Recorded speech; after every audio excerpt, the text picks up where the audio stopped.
All right, we're going to go ahead and get started. We are going to talk about collaborative cleanups and getting creative with the UST and Brownfields programs. My name is Corie White. I work at the South Carolina Department of Environmental Services, and this is my friend Sara Miller. She's with UST, and she's going to do a better job talking about brownfields than me. So we're going to go ahead and get started, and we hope to, at the end, have a good discussion amongst friends about different things that other states have done or questions that other states might have on how they could use a similar collaborative approach.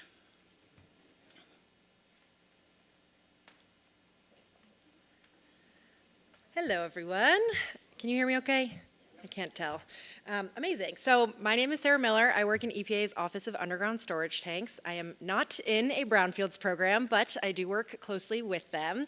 So I'm hoping to share a little bit about the topic with you all today. But as Corie mentioned, we're really hoping that this turns into a collaborative discussion and we hear from you all. I know I put some plants in the audience throughout the week, so hopefully you are all in here.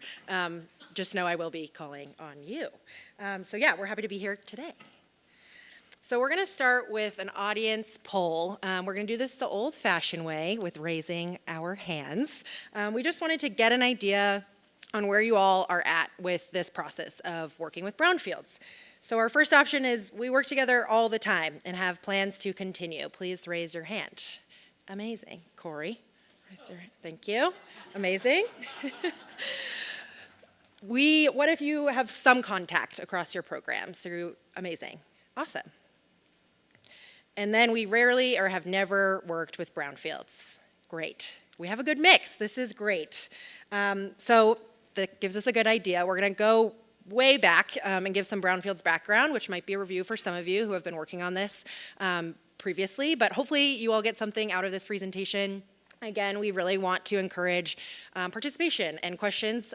We decided to leave them for the end, but if you have one that just cannot wait, that's totally fine too. But we hope that this is helpful for everyone. So we'll do our best to cover some brownfields background and different opportunities that we see for working with underground storage tanks. And then I will hand it over to Corie to hear more about South Carolina, what they've done in their project and what has worked in their state.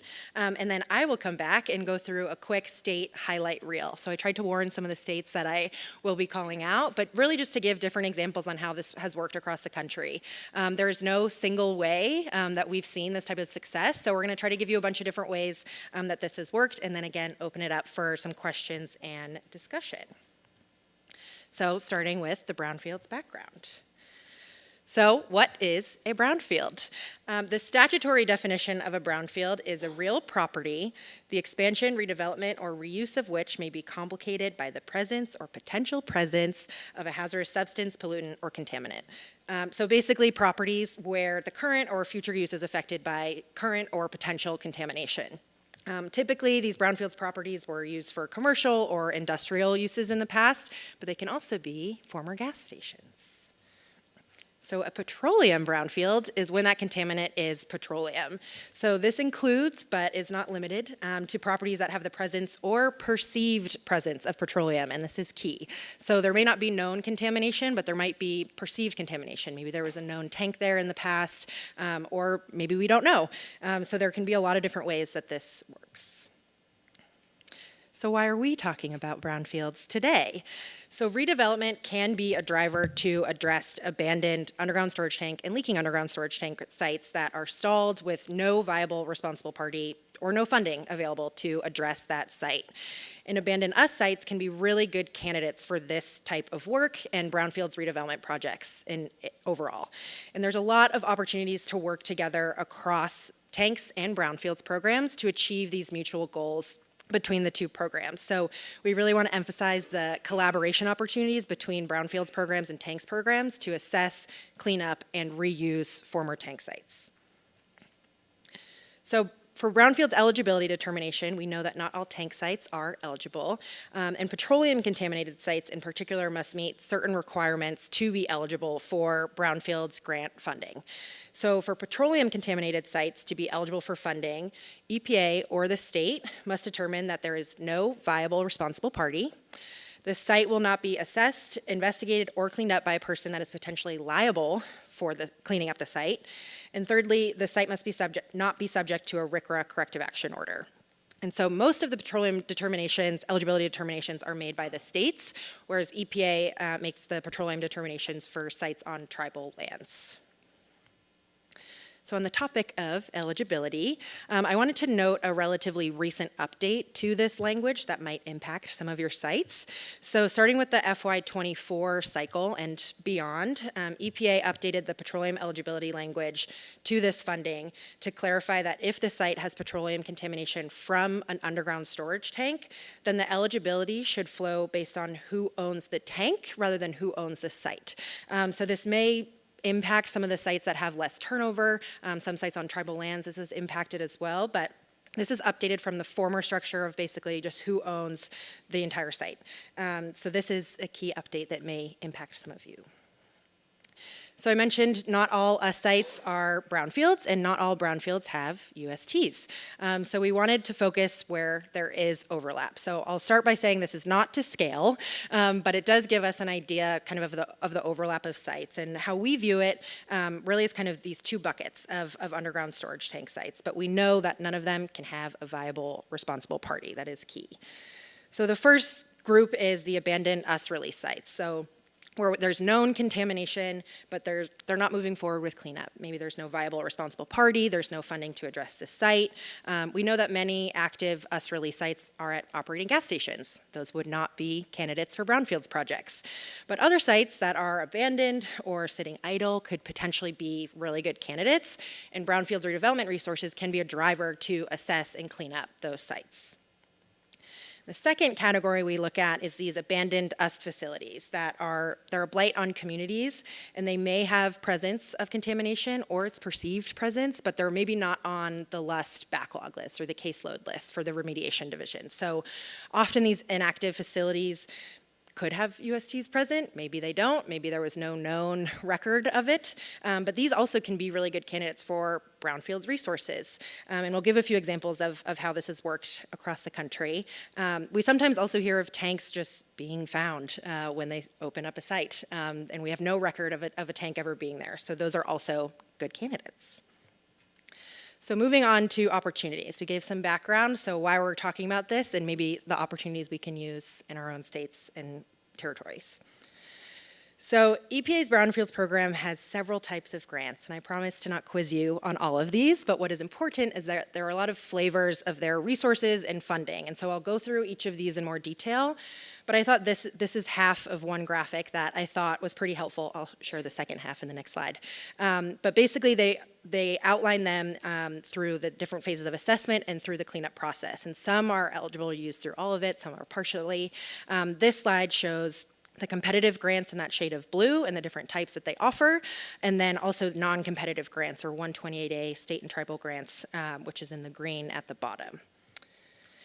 And then this is types of technical assistance that the Brownfields program offers. So most of them can be used throughout the entire assessment and cleanup remediation process at these sites. Targeted Brownfields Assessment is really popular. It sits in your regions. We'll give some examples of those. But really throughout the whole process, there's different types of resources that can help with different activities throughout these processes. And additionally, what's very important to the Brownfields process is the reuse of these sites. So the site reuse planning, community engagement activities really occur throughout the entire process. And I will go into detail on each of these.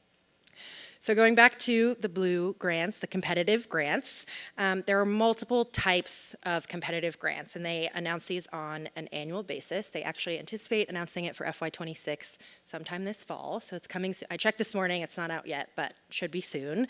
But there are multiple types of grants. So the first is assessment grants, and there's even multiple types of assessment grants. They also offer cleanup grants, multi-purpose grants, revolving loan fund, and job training grants. Now, there's a lot of types. I will not read the definitions of every single one, but the Brownfields webpage does have specific eligible activities where these can be used. We'll try to give a few examples on which ones have been used at tank sites, but there's a lot of different types of competitive grant funding. And one thing in particular I wanted to announce or share was about the offerings that they anticipate sharing for FY26. So these are upcoming opportunities. So those groupings of grants are pretty consistent year over year, but they offer different amounts kind of depending on the year. And so we're going into the 5th and final year of Infrastructure Investment and Jobs Act funding, which provided a huge surge of funding to the Brownfields program, and they've allocated that across 5 years. And so we're about to go into the 5th and final year of that. So this is what they anticipate offering for FY26. So these types of grants have been offered in the past, but this is what they expect to offer kind of moving forward going into the next fiscal year. And one type of grant I wanted to particularly highlight is the Community-Wide Assessment Grant for States and Tribes. I do not know how they pronounce that acronym, but if anyone has a guess, please let me know. But the Community-Wide Assessment Grants for states and tribes are up to $2 million. And this was new under the Infrastructure Investment and Jobs Act, a new type of grant that gives this assessment funding directly to a state or tribal brownfields program to do assessment on sites. So previously they had a lot of opportunities to do, they had community-wide assessment grants, but that would be in one particular community. Whereas this type of grant is it can be statewide. And so this we've seen a lot of success with tank sites in particular. Give you a heads up, South Carolina has one, and this is what they've used. But it's worked in other states as well. It's for up to $2 million. It's not the only way that this works, but it definitely helps. And so this is a list, I know it's kind of small, but I wanted to pull the states that have received this type of grant in particular in the last couple years. And so this is starting since 2022. The states and tribes have 5 years to spend this money. So some of this money is still out there. So this includes FY25 as well, which was just announced. Some of these states have received multiple $2 million assessment grants. I did not put them up there multiple times, but please, if you see your state up here and you did not know this, please reach out to them. Also, if your state is not up here, it does not mean there's another opportunity coming up, and does not mean there's no opportunities in your state, but I wanted to flag this because I know we've mentioned this throughout the conference, but 2 years ago, Mahir from South Carolina said, "Where's this money coming from?" And we said, your state has it. You're sitting on $2 million. Go find it. Go use it. And now 2 years later, we're about to hear from them and how they've used this money. So they found the money. They figured out how to use it. It does work.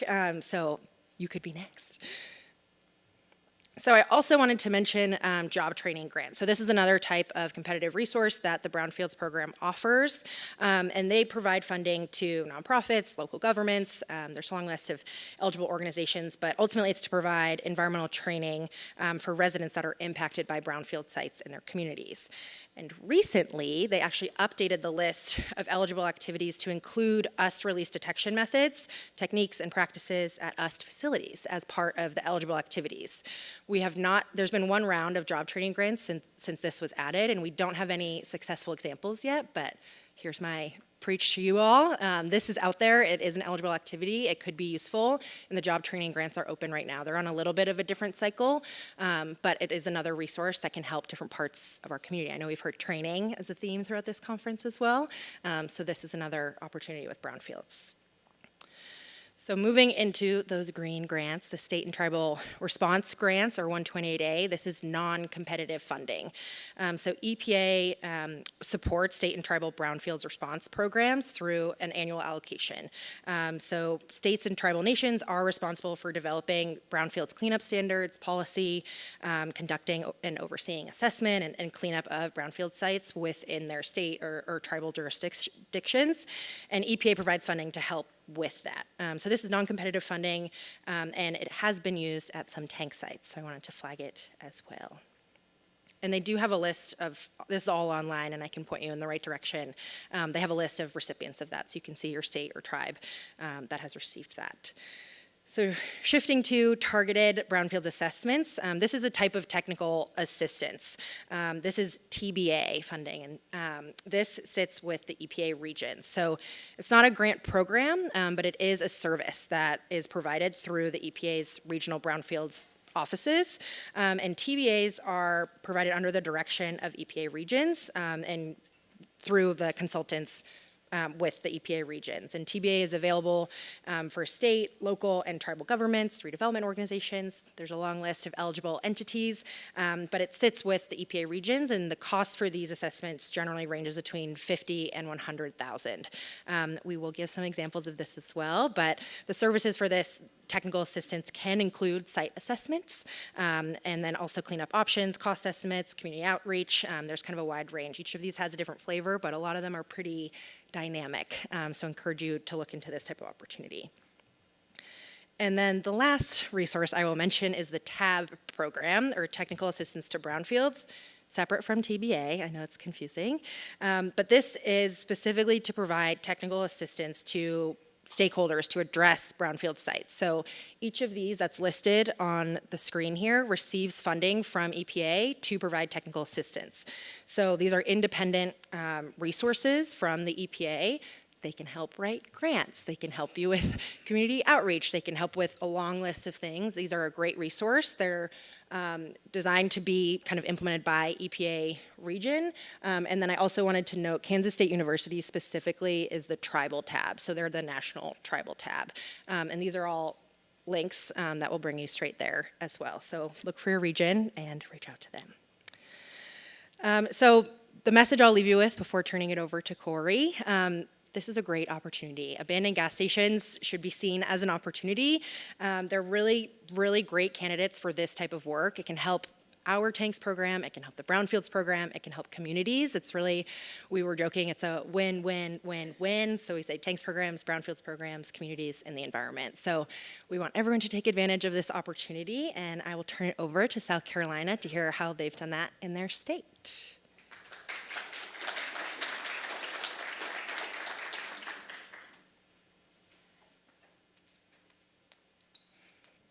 All right, I'm going to talk about the South Carolina perspective, and as Will mentioned multiple times, we just wanted to know where our money was. So I'm just going to kind of give a little background of how we developed our project, how we kind of got started, how we identified the list of sites that we had that would be eligible, how we built our bid solicitation, how we completed it, the results, and what we have planned for the rest of our money. So it was meetings like this and the tanks workshop and other EPA Region 4 meetings where we kind of had seen presentations multiple times that kind of inspired us and gave us the idea that this is something we could, and then, you know, Mahir found out there was money and said, wow, I need that. So these kinds of things help inspire, and we hope to do the same for you all if you aren't aware of opportunities or how to best use them. As Sara had mentioned, you know, trying to find how brownfields and underground storage tanks match together. The programs aren't always in the same agency. They don't always talk to each other. But through these opportunities and understanding how we could collaborate with them, we were able to sit down at the table and talk to them and ask them, hey, where's your money? We'd like to help you spend it. So our opportunity, as Sara had mentioned, came from the Infrastructure Investment and Jobs Award Act. We received $2 million for brownfield revitalization, and that allowed us to inventory, characterize, assess, and conduct cleanup planning for the sites that we were looking for. So we met with them, and we kind of already had a list in South Carolina of sites that we wanted to talk about. We referred to this as our UST dead list. These were all sites that had been identified over the course of our program that had out-of-compliance tanks, did not have viable owners, and enforcement actions and legal proceedings available to us in the state of South Carolina had been exhausted. And that's just one of the other things I wanted to highlight, that the enforcement actions and legal proceedings will be important to know what you're capable of doing in your state. They can sometimes be very state-specific. So the entire list had 29 sites, totaling 84 different tanks. So we brought this list, we met with them, we were highlighting, like Sara just said, the win-win, win-win-win. It would help the environment. We're getting rid of the tanks that weren't upgraded to the 1998 upgrades or those that were actually never upgraded. Deal with the potential of the soil and groundwater contamination, and then the property owners, these again were not viable tank owners, so there were property liens, there were accrued fees. They would be able to use these properties and return them back to their community. So we sat down, we identified our sites, we talked to the property owner, because rule number one is can we help you? And then we went out to our site visits to compare the data that we had in our database versus what was out in the ground and what we could ground truth. We verified that information, and then we started whittling down the list. The first thing we were doing was those Brownfields criteria that Sara talked about. They had no viable RP, they were not being assessed by the liable party, and they did not have the RCRA corrective action order. So if they had any of those things, they got kicked off the list. Once we had our list, we had our site access, we went out and we tagged the tanks to see what the water level was, to see could we find the same number of tanks that they say there are. Where were they located? Were there any kind of site conditions that would prevent us from being able to access that tank or make the plans that we had more difficult? So we kind of had a big giant master spreadsheet. I'll show some parts of it. We went over the compliance status. We cataloged their size and the contents of their tanks, any kind of ownership issues or past history, the enforcement and legal history that's happened at the site, what its current release status is, and what the estimated cost was. This is for our contract number 1. We actually have gone through 2 contracts so far, and we had done a previous work with other funding too, so we had a kind of an idea of how much the cost would be. But this total was 7 sites with 20 tanks over a litany of the state of South Carolina. They all have different enforcement and legal actions. Some had civil penalties, some didn't, some had property liens. A couple of these that I would highlight are like the bottom one, it was purchased in a forfeiture, and then other ones were purchases in tax sales. So these were people that bought the property without understanding what they might be buying. So this was a good opportunity to help get them to a place where they could reuse the property. These are the second set of sites that we did. It was, again, another 7 sites, possibly 27 tanks. The first time we really went through and were able to take care of the ones that we knew and the information in our database matched what was in real life. These did not match. We had some that we thought there would be 9 tanks. Turns out there were only 3 or 1 or 2. They were a little bit older, and we had to work a little bit harder to get site access. Again, none of them were the tank operator, and they were in various release statuses. Some had been closed, some had active releases, and some were unknown. This is where they are, all over. So one important thing I want to talk about is kind of how we made our bid. There were some questions, as we have talked about what we did, of how we were able to use some of the federal requirements for building, like the Davis and Bacon Act, how we were able to use that to build our bid solicitation. And what we ended up doing is our procurement language, we met with our OGC, and they were able to show us how the language we already had in our bid solicitation would meet, and if there were things that didn't meet, we were able to update that. Our packages for bidding require that they be state vendors that meet all of the state and federal laws. We required that the contractor working on the site be a certified UST contractor, and they had to follow our procurement procedures and anything that we outlined. So even though we were using and partnering with our Brownfields program, the UST division was designing the contract and overseeing the majority of it. We broke the contract out into 3 separate parts. They had to provide a breakdown of the mobilization and demob and have an all-inclusive cost, what it would cost for removal and disposal of UST contents, and what the assessment content or cost would be for after removing the tanks. So for the tank removal, they needed to provide to them the number of tanks, how much water and product was in there, and what the disposal cost for that. And then the site assessment, we modeled it after our tier 1, which allows for 8 grab samples that run the regular suite of 8260. And metals includes 3 monitor wells, 2 slug tests, and a lithologic description. The Brownfields required other analyses. We added those in as supplemental so that everybody got what they needed. And one thing that ended up being unique for us is, so when you're working with federal and the EPA, you need to provide them a work plan for every single site. We have a quality assurance program plan that is approved by the EPA, and so we didn't have to submit a specific plan for each site. Our contractors were able, since they are certified and say they will follow our standard quality assurance program, all they had to do was submit a state-specific form, and it's hard to see, but it just breaks down how many wells they're going to do, what analysis, what lab they're going to do, because all of that information is already provided to us. So they had to say, because they are certified with us, that they must follow our QAP. We're currently on version 4, and maybe one day we'll get to 5. And so all those SOPs are already in-house on file. We know what they are, and we didn't have to have a lot of paperwork for them or us. So this is kind of the breakdown for contract 1. The top cost is what it would be for the tank removal. The bottom cost and the cost column is for what the assessment was, and then the overall total. So the first contract, we were able to address those 7 sites with the 20 tanks and use some of the money. And the second set, we ended up there were 27 tanks that we thought were there, and it ended up only being, again, 20 tanks. So we identified our sites, put the solicitation together. They went out and did the work. We looked at what they did. We determined if there was a release or not, and then Mahir dreamed of the future.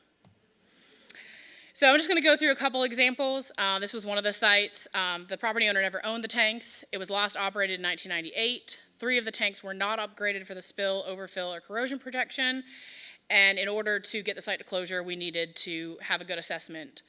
It cost $55,000. And maybe this one works. We'll find out.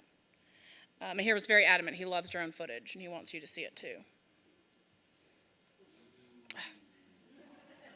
I'll tell him you loved it.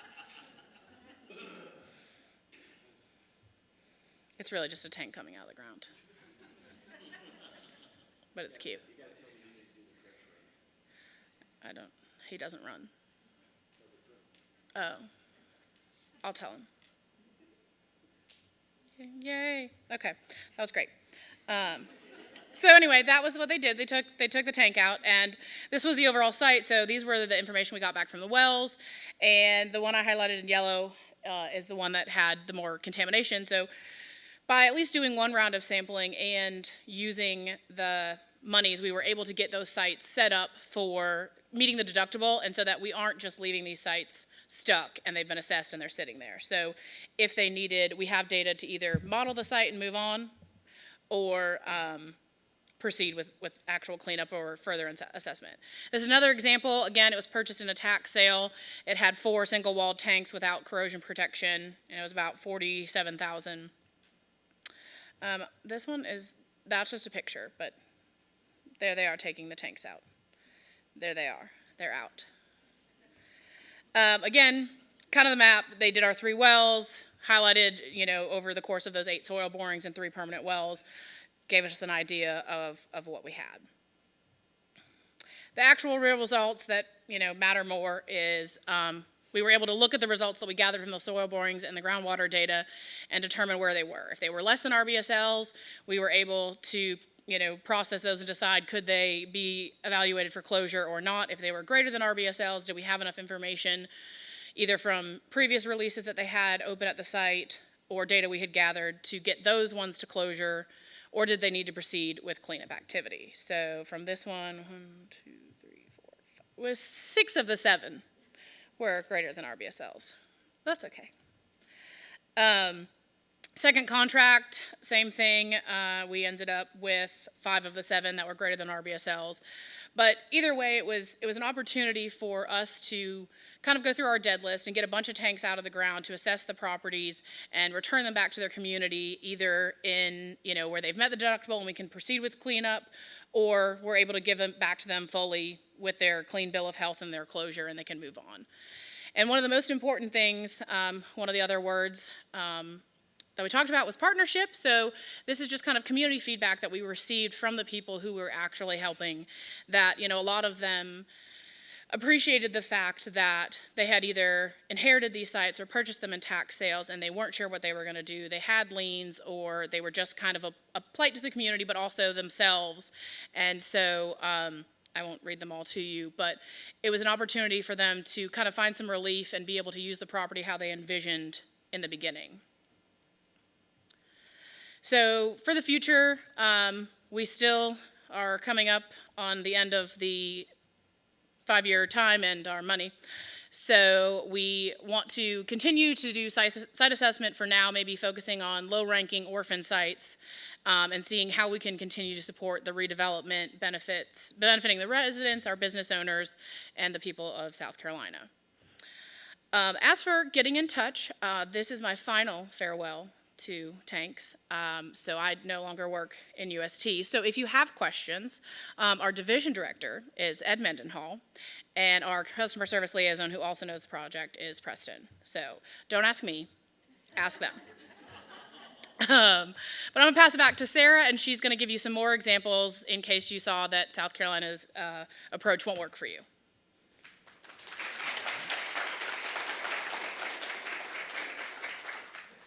Me again. Hello. Thank you, Corie, for sharing that. I think the details are really, really helpful. I had the pleasure of attending the Brownfields conference actually last month in Chicago and hearing from the Brownfields programs going into detail on what has worked in their states. There were some who spoke specifically on their tanks work, so I'm going to try to highlight some of their work for you all and give you other ideas on what has worked across the country. So we know that this is not a one-size-fits-all, there's no silver bullet, but there's a lot of creative ways that this has worked, and so we're going to try to sprinkle some examples from across the country. I do not work in any of these programs, so I am the messenger, but I can do my best to answer any questions or at least direct you again to the people who do know it. So the first state I wanted to highlight is Massachusetts. So EPA Region 1 has been very involved in this effort with all of their states. So with Massachusetts Department of Environmental Protection, they worked with both the UST and Brownfields programs really to develop an inventory of the potentially eligible sites. We heard Corie speak to that. Knowing which sites this works on or could potentially work on is really the first step. So that has to happen. So really starting with that inventory of the potentially eligible sites that you can start with and try to identify where this work may be possible. So this was the starting point, and they've since then have collaborated to address multiple sites using multiple funding sources in the state, which includes TBA, which is that Targeted Brownfields Assessment that sits with the region, 128A, which is that non-competitive grant that sits with the state, and 104K assessment grant, so that's a competitive grant. So specifically, one of their sites that they work together on is in a town called Lunenburg. This used TBA funding, 104K assessment funding, and local funding. So there was multiple phases. The phase one was actually conducted with local funding. So this involves a lot of stakeholders. So working with the communities, the different types of programs, you will see this theme throughout each of these examples. But ultimately, after phase two, the assessment work, the EPA Region 1 then selected this site for their TBA work. So that's the funding that sits with the region. And they were able to remove 4 tanks. And after completion of this, the EPA then initiated the next step of sampling and site assessment. And I think currently the bidders are developing, or the redevelopers are bidding on this site. But Region 1 or Massachusetts, correct me if I'm wrong. Another picture of a tank being pulled. So moving west over to Montana and what has worked in the state of Montana. So another great example of tanks and brownfields programs working together at Montana DEQ to really target abandoned sites with brownfields resources in the state and federally. So they are very creative in their programs, and they work to really overcome obstacles that are unique to the state of Montana. There's little turnover of their sites, so that poses certain challenges that may be true in some of your sites. So they've gotten really creative. I'm going to send them, I do see Montana in the room, so I'll send you guys there. But they've addressed multiple sites using different funding sources as well. So TBA, 128A, 104K, that community-wide assessment grants for state and tribes. I don't know if anyone's come up with the acronym yet. Great. And then RLF is a revolving loan fund. So this is one we hear of occasionally, and also their state petroleum fund. So I'm going to talk about 2 sites specifically in Montana. The first is in Big Timber, which is the site of an old gas station. There was an active US release case here, and a developer was interested in the property. So they worked with the Brownfields program and were able to complete a targeted brownfields assessment, the TBA, that was then applied towards the petroleum fund copay. So again, the mixing of types of resources worked really well in this case. So knowing that once the copay was met and any future petroleum-related contamination would be covered by the state fund, the developer could move forward really to purchase the property and then redevelop it. So the next site in Montana is in Livingston, and this apparently had been on the market for some time. It was a former gas station, but there was no known contamination. But nobody wanted to touch it because of the potential perceived contamination that there could be. So my understanding is that a prospective purchaser engaged with the Brownfields program to complete an investigation on this site. Let's look under the hood, let's see what's going on. And the investigation actually found no further contamination. No contamination was found. And so an assessment was actually all that was needed to deem this site ready to be reused, which is, I think, best case scenario. But ultimately, this allowed for the site to be purchased and redeveloped. But without the Brownfields program, it was probably going to continue to sit there idle and not touched for some time. So now we're going south to New Mexico. This was another Brownfields program that presented last month, and they were preaching all of this great work that they've been doing in the state of New Mexico with the Brownfields program. So they work together closely with their tanks program as well. And so they were awarded an assessment coalition grant back in 2019.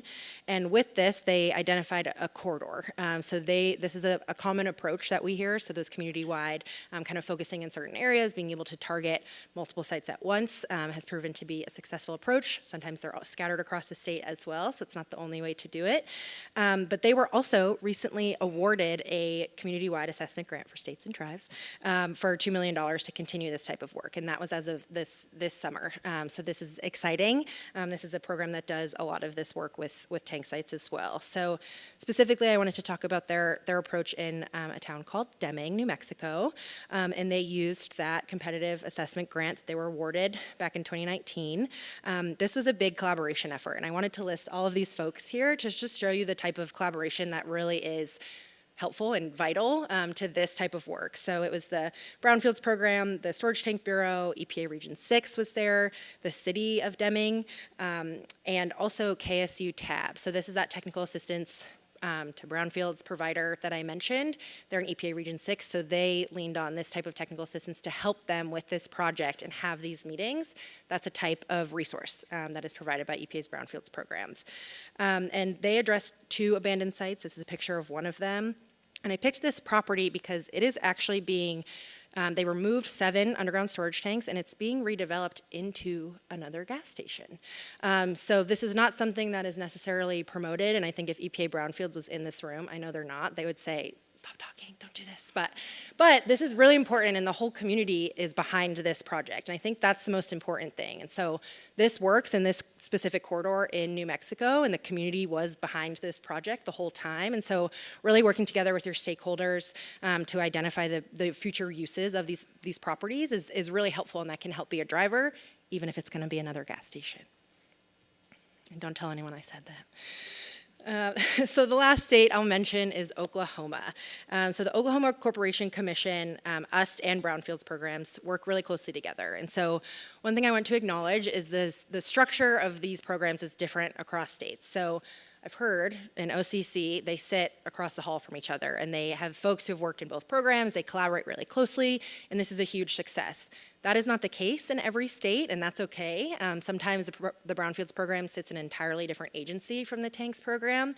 It doesn't mean it's impossible to work together. Sitting across the hall makes it a little bit easy.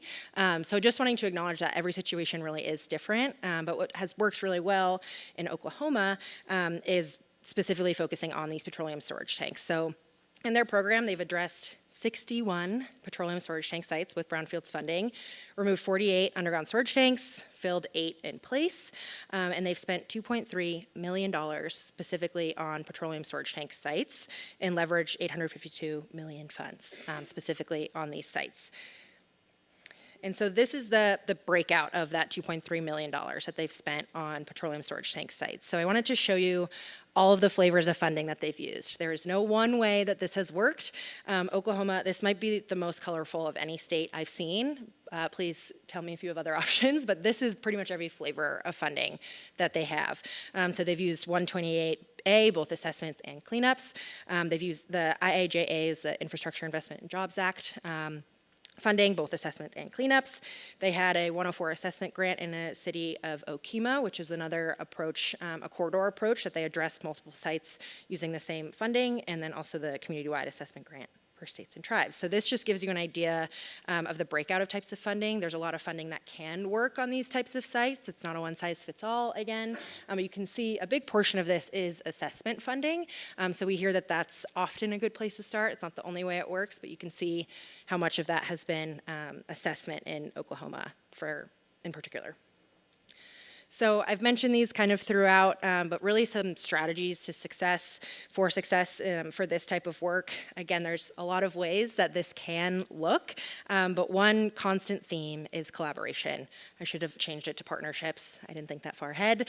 But really working together, it really does matter, and I think that starts with the Brownfields and Tanks programs, but ultimately working with the cities and the communities and understanding the types of reuse for this property can be a driver for this type of work, and I think you saw that across the state examples for sure, that the collaboration was a consistent theme. Partnerships.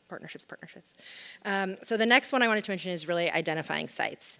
We know that not all tank sites would be eligible for this type of work, and it is not our only priority, but it can help address those abandoned sites. So figuring out which ones those are is a really important first step. And so some states have kind of a flag in their database that says this could potentially be eligible for brownfields. We just worked on that actually internally at EPA for our sites in Indian country to try to determine, okay, which ones could potentially be eligible? Where do we look further? Where can we point people to that could be good candidates? So I know also EPA Region 1 has helped states make inventories. I know I'm giving you guys a lot of shout outs, but other regions can help with this type of work. We know that resources are tight, but I think identifying the starting point has proven to be really successful. So if EPA can help with that, please let us know. Often that's a hurdle that really helps folks kind of hit the ground running with this type of work. The third strategy I wanted to mention is knowing the regs or the people who do. So really just asking the questions, figuring out what works where. If you do get a no, how do you get to yes? Figuring out what's required, what's allowed, what types of funding can you mix and match, who's liable, who's viable, how can you figure all this out? So working together to understand what can work is really important. And then the last one I wanted to mention is just layering that funding. So I think every example I gave had multiple types of funding. Sometimes that's petroleum state fund. Sometimes that's from the Regional Brownfields Program. It could be technical assistance. So getting creative and using multiple types of funding, the different technical assistance has proven to be really successful for each of these examples. So I stole this one from Montana because I think it is really helpful. Success it's not a straight line from A to B. There's sometimes roadblocks, there's a lot of curves along the way. Sometimes you get no's before you get yeses, but I think it's really helpful to know, like, still moving in the right direction. So Terry, you can tell Jason I stole this slide from him. So this was kind of my last slide, and then I was gonna go into common misconceptions kind of to lead us into discussion, but I wanted to check first if there's any burning questions that simply cannot wait. Great. Seeing none. Have some common misconceptions that we hear with this type of work. So kind of just understanding it's a very different program and it works different in every single state. It works different sometimes even depending on the person within the state. So I think it's really important to kind of address these things and try to ask the right questions and figure out who to talk to for this type of work. So the first one we hear often is my Brownfields program is in an entirely different agency, has never reached out to me, so there's no opportunities to work together. I think we all know, now that we've gone through all of the slides, that you can reach out to your Brownfields programs. This is exactly what South Carolina did when they heard there was money.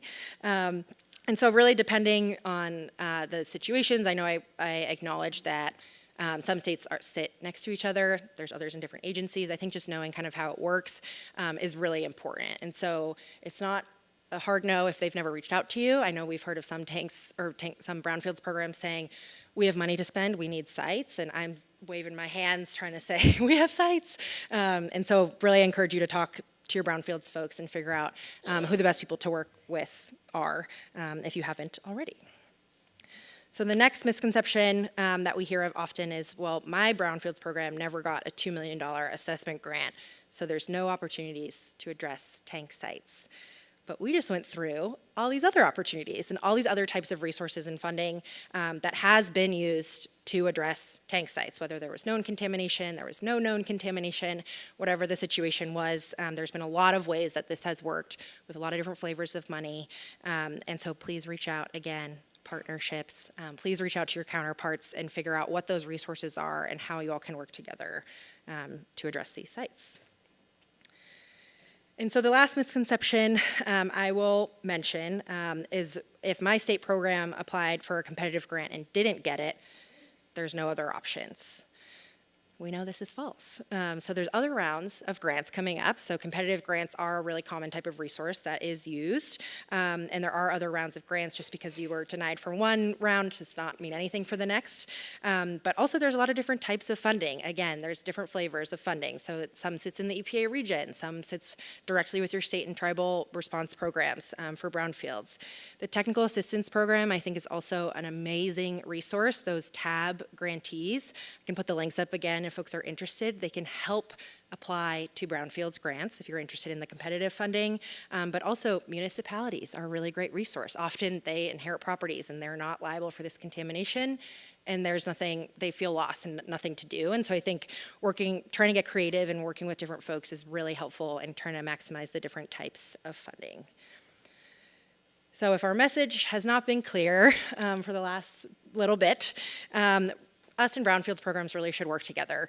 And redevelopment can be a really good driver to address these abandoned sites that aren't moving forward, or US releases as well. And so really knowing which sites those can be is something we can do in the tanks program and developing those inventories as a starting point. I think that is a super important first step to this type of work. But there's a lot of opportunities to work together. There's a lot of mutual goals between the two programs, and so please collaborate, partner with your brownfields programs to assess, clean up, and reuse abandoned sites. And I think that's it. And for our slides at least. Amazing. And so we're really hoping to get some questions and discussion from the audience, but thank you so much for making it to the last session of the conference. Congrats. We did it.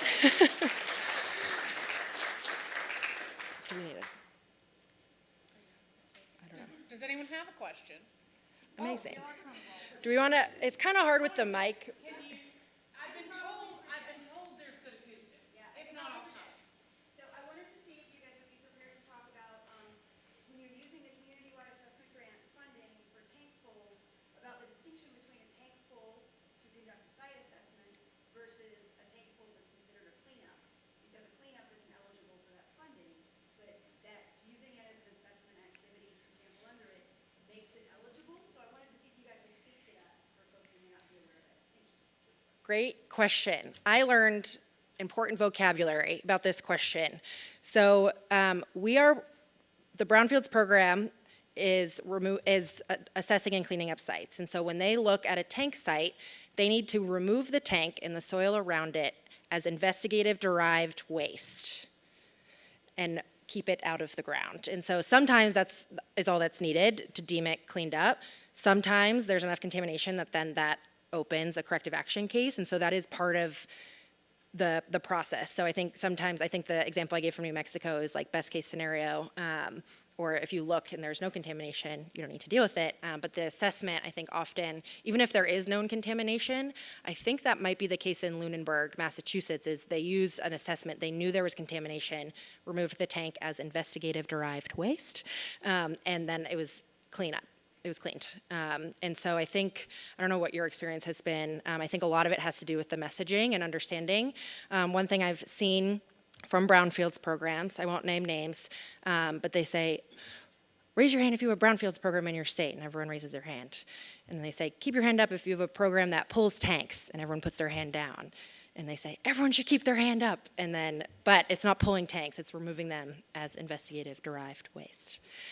Yes. I was like, South Carolina, that is what we did. That's how ours was programmed, because we don't pay for the removal of tanks, but in order to fully assess these sites, even if they didn't have a release or not, the best assessment was to remove the tanks and then assess. And so we made sure they were designed that the wells went in and around the tank pits. They took the sample closures that they would normally do for a tank assessment, but it was part of the site assessment so that we could move on.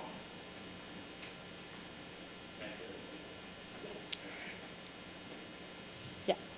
Can you talk a little bit about the timing on, in New Hampshire, we had a couple of sites where there was a property that was abandoned, and the community wanted to, I guess, take it on back taxes. So what's the process? I mean, if the community takes the property, aren't they then a viable party? So is there a process there? Can you explain how that works for communities or municipalities that want to access Brownfield resources for that project?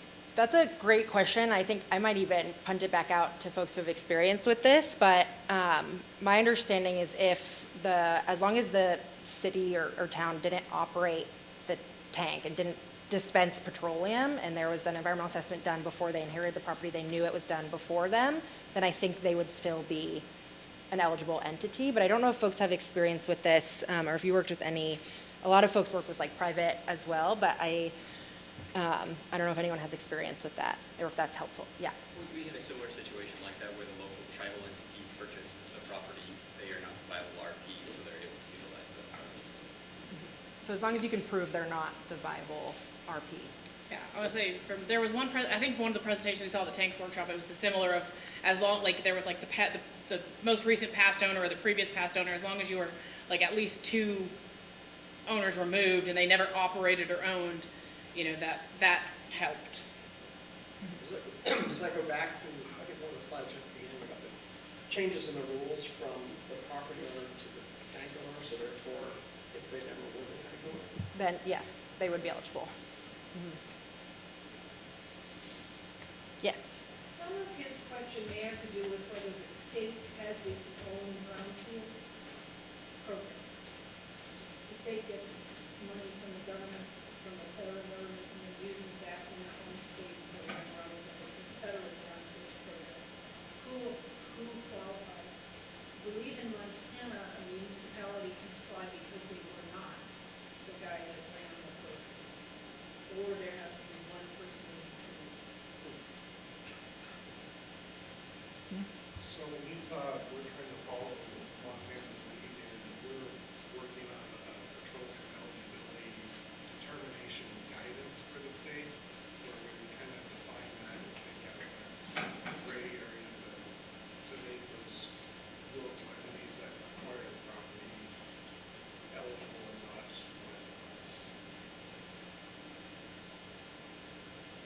That's fine. Yes. Does any state have experience when it rolls in, when the property rolls into a trust? Because the trust can answer almost like the same question of like, hey, this was just an asset added. The trust didn't operate. Because I know at least my region, what Rep always talks about, right? The reason why some of this stuff works is because it answers the question of cost recovery. Like, if you aren't a viable owner or if you're a municipality, that box gets almost checked immediately that cost recovery is not necessarily required. Because they never operated the tank. I was wondering if in Nevada we have a lot of rural stations that were owned by, a member of a family during the whole process of maybe a trust all of a sudden gets created, that asset rolls into it, but the trust never operated the station, so it's wondering if that has ever happened. I'm the USD guy, so I have no idea. Sure, I would say I think like some of ours in South Carolina, they oftentimes go in trust, and I'm thinking that we probably just remove those from the list if there was a gray area, because for us, like the way our regs are written, it's about familial relationship, and if it's in the trust, sometimes that is the familial relationship, whether they operate or not, they still have a relationship with said tank owner and aren't enough orders of magnitude removed. We just had one that was closed that did have a trust element to it, now that I think about it, up in Fairbanks. And the EPA actually had selected that one. They referred down from Region 10. Worked out. We'll find the Region 2 guy. Sorry. I said, find the Region 2 guy and ask him, where's he? I don't look the gift horse in the mouth. It was very good. Yeah, no, but I mean, that's good. Like, I mean, obviously, like, there are options. So, We need the reach attunement. So, Sara, Brownfields has been going on for a long time, and I think back in the day, some of us were Brownfields way long time ago. Far before Sara was even like 4. But you find very creative people in the Brownfields program, and back when, in the day, the very beginning of it all, oh my God, we could not hold next. And then somebody's like, wait, there's a little something under there. I can't see it. You know, oh, I gotta move it. So I think some of these questions, you just have to find the person that's willing to be like, wait, there's a drop under the tank. Oh, well, I can't see it without getting the tank out of the way. So the first person who said that was not at the beginning. And then it was, shh, don't tell anyone before the test. You know, it evolved. So I think that, you know, these strange questions, you have to sometimes ask multiple people in the Brownfield world, and then someone comes up with the right idea of how to say it right, and then you do it. There used to be that subject of like the beneficial reuse for the property too. Right. And that definitely has gotten a lot looser, which I think is great. Yes. Because we can use the word subsistence in Alaska. Mhm. It's beneficial that this contaminated site's, potential contaminated site's not there for communities. Yep. And I will say with the influx of funding with the Infrastructure Investment and Jobs Act to the Brownfields program, I think has been really helpful because it's allowed for a little bit more wiggle room with the creativity, and they have to spend it in a certain amount of time. And so sites, while tank sites have always been eligible for this type of stuff, having more resources definitely helps get them in the mix. There might not be your downtown waterfront, huge like former mill site, but they can be really easy wins. I think one of the messages, I actually spoke with another person from South Carolina, Preston, at the Brownfields conference. I think one of the messages that stuck with Brownfields was, look how many sites we addressed with such little money. Like you can count these as wins all over, like they're ready and primed to go. And I think for communities, it could be downtown on a corner street and it could be really, really impactful. And I think that's a great message. And so even when the funding maybe isn't as lush, like these are really good successes across the country. And so I think now is a really good time to maximize these opportunities, but it doesn't mean it's going away. And yeah, so finding your folks in your states and your regions that have done this and maybe been the first one to figure out the avenue that it works, I think is a really good way to start. Tanya. So I just want to talk about a couple of resources real quick. So SLOMO, along with our tank subcommittee and our 3 task forces, we have an SLOMO Brownfields focus group. So if you're unsure of like, well, I'm in the fire marshal's office, I'm not in the DPQ, like who do I connect with? So you go to the SLOMO website and go to just type in Brownfields search, go to the Circle and Brownfields subcommittee, you'll see the Brownfields focus group, which is actually chaired by Jason Seiler of Montana.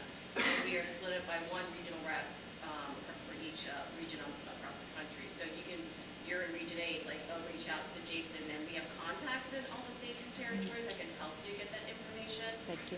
So just as a resource, Sam Kuppenbarger is our staff sec group, and all our information is on his own little website, right?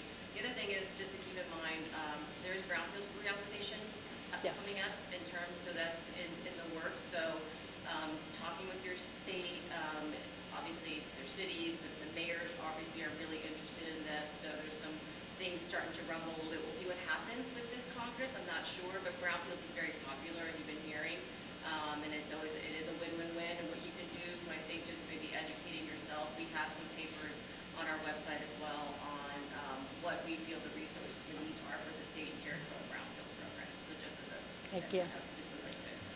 And that reminded me of what, thank you so much. I think SLOMO is an amazing resource to connect across the country and knowing what's worked in different places. And I think one example of that we've heard kind of be regional specific is 2 regions, Region 1 and Region 3, have actually hosted meetings with all of their state tanks programs and all of their state brownfields programs to talk to each other and like figure out how to solve these challenges and work together. And so I think that's like a really good example where an EPA region could be useful and kind of bringing programs together and connecting the dots if you don't sit across the hall from your Brownfields program, which is more common, I think.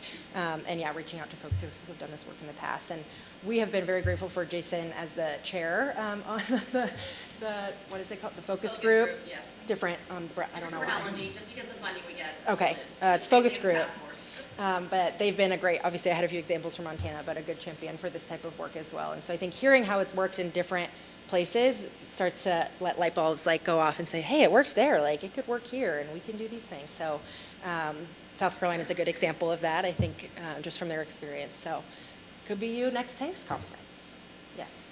Hi, Sarah. So in Wyoming, we received a CWAT grant, and we put together a grant application, have our work plan established with EPA.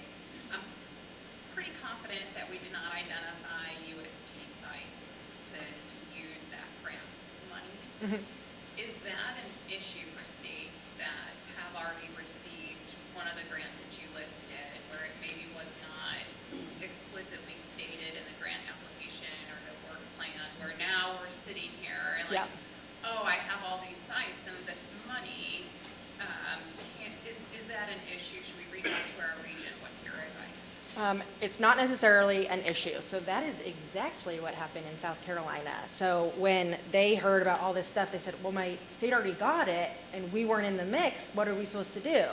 And I think, correct me if I'm wrong, I think the first answer was no.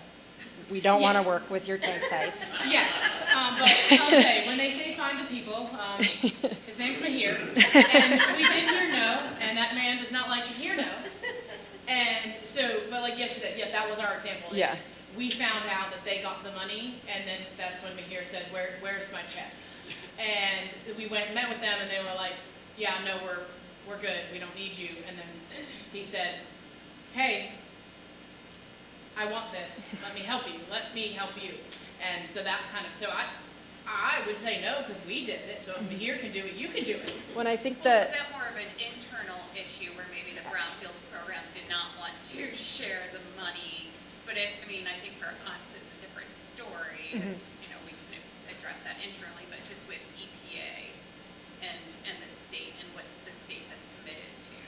yeah, that's a good question. I think it's worth, internally having those discussions and figuring out, because if every dollar in that $2 million is already accounted for, adding more to that isn't necessarily possible. But I think what we've heard is, we weren't on the application either Yeah. in the beginning, because they had applied for it without us necessarily knowing. And so I think it was just probably like, and it might have been the type of funding or whatever it was, or how they had written it, it had enough loose, because I don't know that they had a plan. And he said, let me make one of those for you. Okay. So I think it was kind of things where they hadn't identified those UST sites, but we were still able to do them. And I haven't heard that the EPA is mad. Sarah's not mad at me. and I will say within the scope of work though, too, like this is all still Brownfields work. Like, so I don't know who the project officer is in EPA Region 8. Yeah. I was gonna say, like, I think this boils down to scope of work. A lot of times it's like, well, was it in your scope of work? Did you say tanks? Did you say underground Right. storage tanks? So sometimes if it's just cleanup, which is a very, very broad term, Yeah. sometimes that can be captured, right? Yeah. I think that they decided back in target areas, they listed in the application, they said the whole state, you're probably good. Because you have to identify target areas within the proposal. If they limited the application to like 3 or 4 communities and didn't run it out the whole state, we were limited to that. Okay, great. Yes. I can maybe add to that a little bit too. So South Dakota has a community-wide assessment grant for states and tribes. The tank program applied for it. Brownfields did not. So, and that was kind of unfortunately I say forced because it is. So it was an administrative desire within the department to try some competitive funding, and Brownfields said, we have enough, we don't want to do it. I go, you know what, I want to use this for a few things. So we didn't get it the first year we applied, and we used some of their 1.8 aid to kind of pilot study some of these sites. And then when we applied the second time, we did get it. We learned a lot about that application, but I didn't write about these things. I wrote about 3 major target areas and the reuse being community support, community centers. So in our search for sites and eligibility, one of the big things is talking about what this could be used for the community. So it's not been an issue with our work plan, because that's a little bit more general about what you're going to do for each site and the assessment type, but it hasn't been a problem. We're still addressing target sites, but our additional sites, since we outlined the entire state as our area, in addition to the target sites,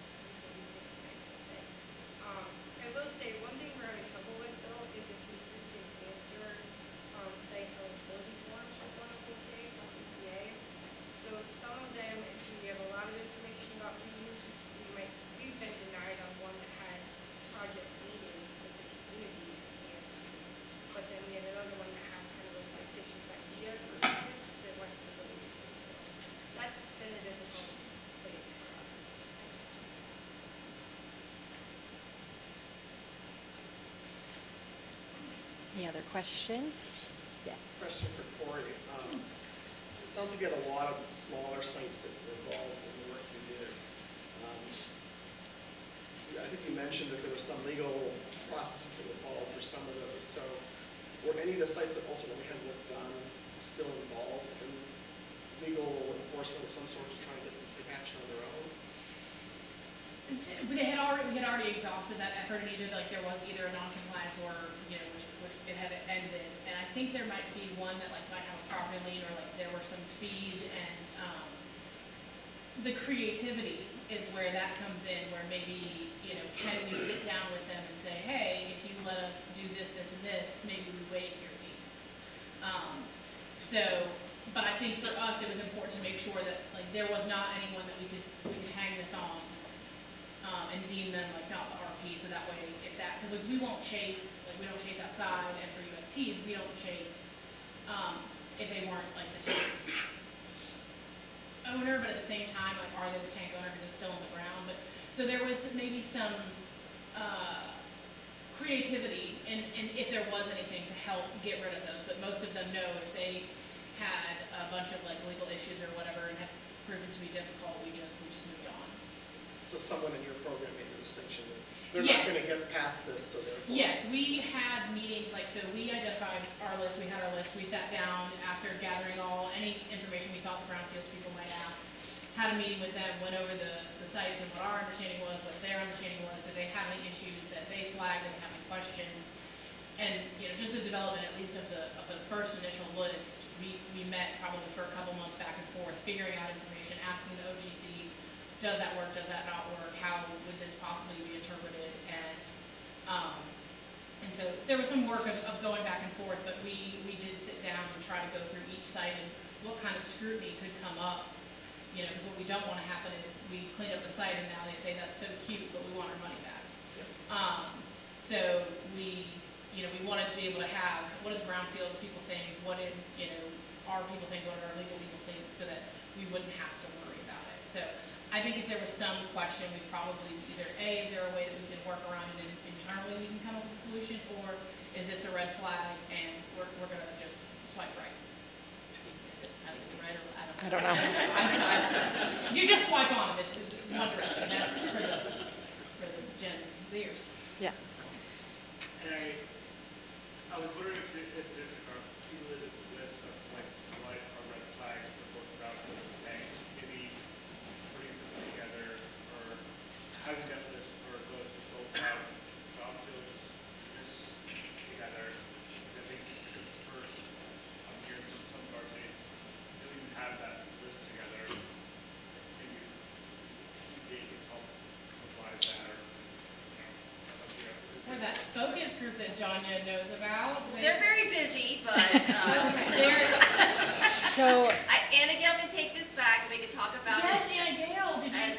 But yeah, I think that would be, for us, at least in South Carolina, going to the presentations and hearing how other people did it, you never want to be the first, but you do want someone else to say it. So we had heard other people say it and we weren't the first, so we could bring it back and here's how they did it and what opposition we have. But I think as a whole it would be helpful, to either make a cumulative list, or it doesn't depend on what region, what state, what regulations you have. Just be friends with everyone. I know that, Claire, I'm coming to you. EPA Region 1 helped their states develop those lists. And so I don't know if it was the same type of criteria. It's not this is not an exhaustive list, this is not definite, but I think it helps as a starting point, and I know that's a role that the EPA region played in New England to kind of help their states say, okay, there's an opportunity here, let's help you get off the starting line. And one of the key aspects of that is the EPA Brownfields Program and the Tanks Program were involved in that process. And so I don't know if you want to speak to that at all, but that was something you all helped with the states, to get off the starting line. And I don't have a ton to add, but it's like that Venn diagram, Sarah, that you had in the first presentation. Fabulous visual for it. And so that's really what kicked it off in Region 1 is those inventories. So definitely suggest that states, reach out to the regions too, because everyone's poised to be helpful in the effort. Definitely recommend that for step 1. Yeah. So in the state of Delaware, we have our own Brownfields program, our local planning program. And actually, every new Brownfield site is assessed to have a less history, to have a HUS history, or is even suspected to have a HUS history. Then it gets assigned a tanks project officer as well as the Brownfield project officer. So, you know, I have way more Brownfield sites than I have tank sites, but I pretty close to the tanks. So Amazing. in that process, every time a new one comes in, it gets evaluated and project officer gets assigned. Amazing. Yes.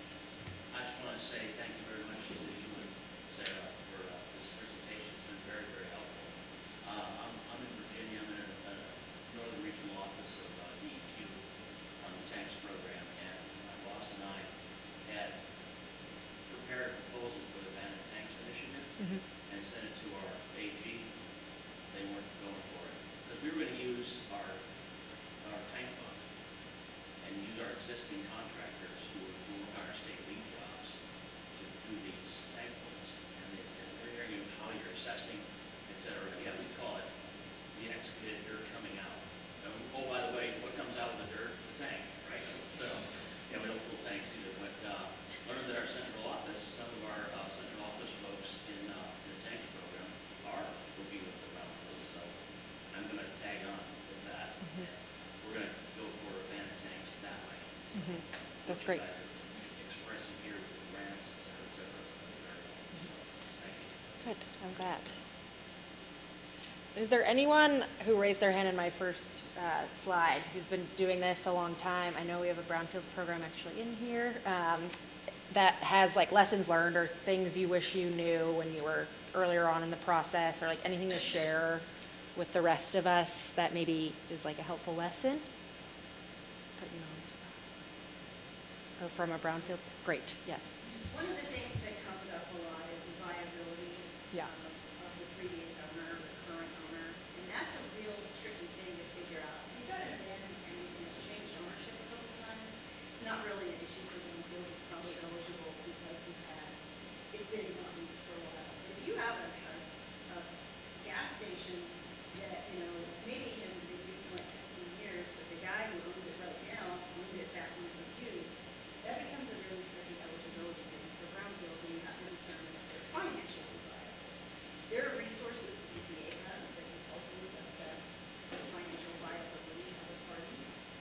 And I think that's something that as you get into that, it can become a sticking point, but don't let it be the deal breaker. Because if there really is no financial resource for that current owner, and there's a community support, local government, or nonprofit, or somebody who's wanting to see it become something else, there are ways to navigate that, but that can be a real sum when you hit that financial viability piece for the current or just immediate past owner. And ultimately, it is up to the state to make that determination. So I think, yeah, if you have real big champions, I think, in your state that want to get to yes and figure out how to use this, I think the local support and like the reuse planning that's when it really comes into play. I think when it can become like a toss-up between different sites. But yes, that's super helpful. Thank you. Montana is an excellent example of Yes. how to navigate. And New Mexico just did it, copying Montana. Yeah, so what they did, someone else might be able to speak to this more, but the two removed of like, you have to be two owners removed from like whoever operated the tank is in EPA's guidance, but ultimately, and that's how EPA makes the eligibility determinations, but it is up to the state. And so what I believe Montana did and what now New Mexico has done is they basically removed that out. So as long as you personally didn't operate the tank and like dispense petroleum, then it works. So that's a way it could work in your state. Yeah. I think that's the key terminology that eligibility becomes tricky. I think working with Brownfields, that's a key terminology. Because at the one side, the small town, 200 people, and they received a grant to do the road work and found a tank. So they removed the tank as part of their road work, but they have to report an incident, and then city mayor reached out to me and I know this is wouldn't qualify to accept the last grant, but is there any other way we can clean this up and get off our book because they already have the incident?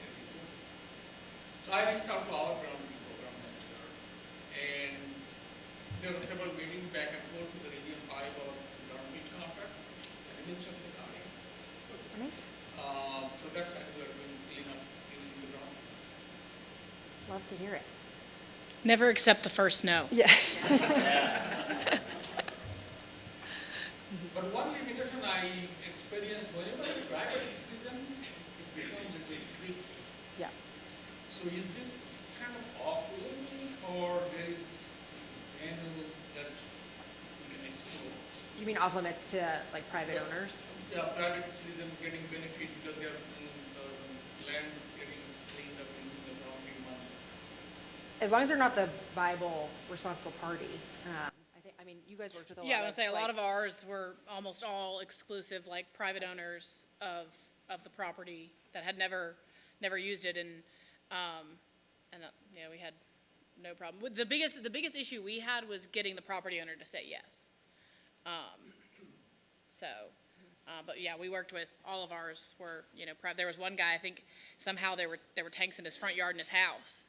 And as long as we didn't do it during his birthday month, he was totally fine with us doing that. So, you know, and that, you know, so it just was, there were others like, you know, where they had the property but they were all, you know, private owners, and we didn't really have any issues.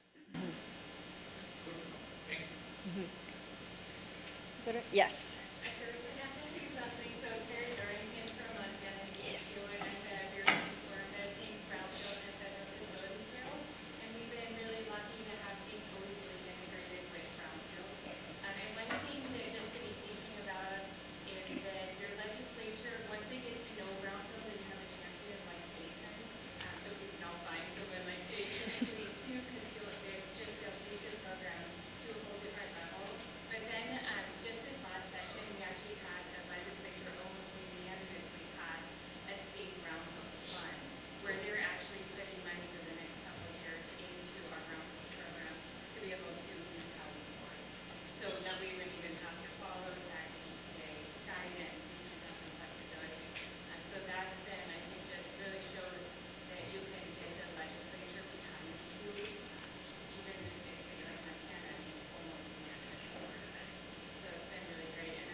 Thank you. Are there any other questions? Amazing. Perfect. Well, thank you all so much for your time. I know we learned a lot as well, and so thank you so much for joining us for the last session of the whole conference. Congrats, you did it. Unless you're going to workshop, you got that ahead. Unless you're doing workshop. And here's our email. Don't ask us any questions. Don't email us. It's fine.